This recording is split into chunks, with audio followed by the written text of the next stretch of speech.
Hello सांग माने जय जगन्नाथ मो प्रज्ञा आपन को स्वागत करुछि मो यूट्यूब चैनल को। आज तैयारी करबा हमें गोटे नुआ रेसिपी नड़िया पुर। नड़िया पुर तैयारी करबा पई एठी मु दीटा नड़िया को भलो भाबरे कोरि नेछि। देखंतु पूरा भलो भाबरे छोट छोट दाना भली मु कोरि नेछि।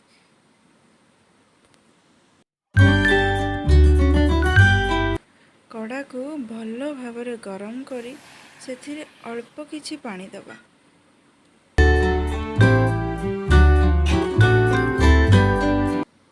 पानी को भलो भाबरे फुटेबा। पानी भलो भाबरे फुटी गला परे सेथिरे 2 ରୁ 3टी गुजराती अल्प खंडे अदा को भलो भाबरे छेची से पानी रे पकेबा। पानी भलो भाबरे फुटी गला परे सेथिरे 2 ରୁ 3 कप चीनी पकेबा। चीनी को से पानी रे भलो भाबरे गोलेबा। चीनी जेमिति से पानी रे भलो भाबरे मिसी जिवो आ नड़िया पई पाक प्रस्तुत होई जिवो।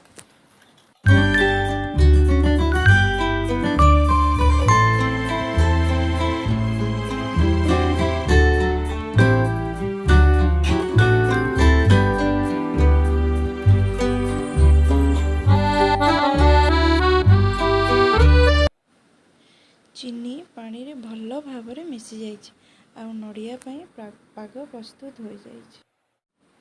चीनी भलो भाबरे गोळे हो गला परे सेही पानी रे कोरि रखिथिबा नड़िया को पके भलो भाबरे गोळेबा। जेमिति सेही चीनी रे नड़िया कोरा भलो भाबरे गोळे हे जिवो।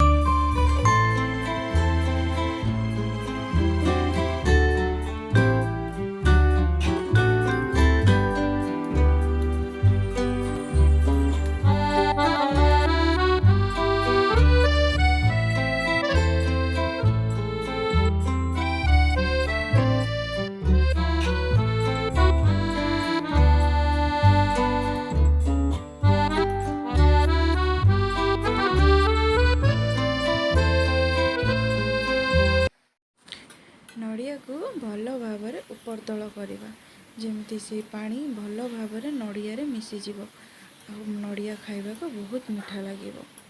मझिरे मझिरे गोळेई दबा नहले नड़िया तळे लागि जिवो पिता लागिवो खाइला बेले।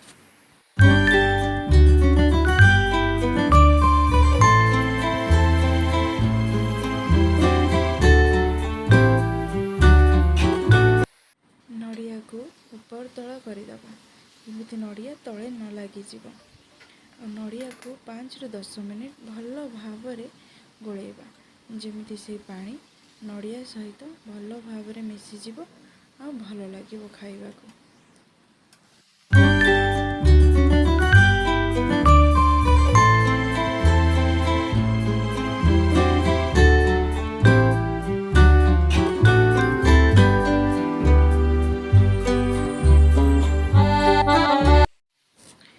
नड़िया पुर भलो भाबरे रेडी हो जाइछि। 2 मिनिट ऊपर तल कर दे भलो भाबरे गोळेई दियंतु। रेडी हो गला हमर नड़िया पुर प्रस्तुत हो गला स्वादिया नड़िया पुर। आपन को मो नड़िया पुर रेसिपी केमिति लागिला मते निहाती कहिबे कमेंट माध्यम रे। जदि आपन को मो रेसिपी भलो लागिथिबो ताहाले मो चैनल को लाइक एंड सब्सक्राइब करबा को जमा भी भूलिबेनी। जय जगन्नाथ।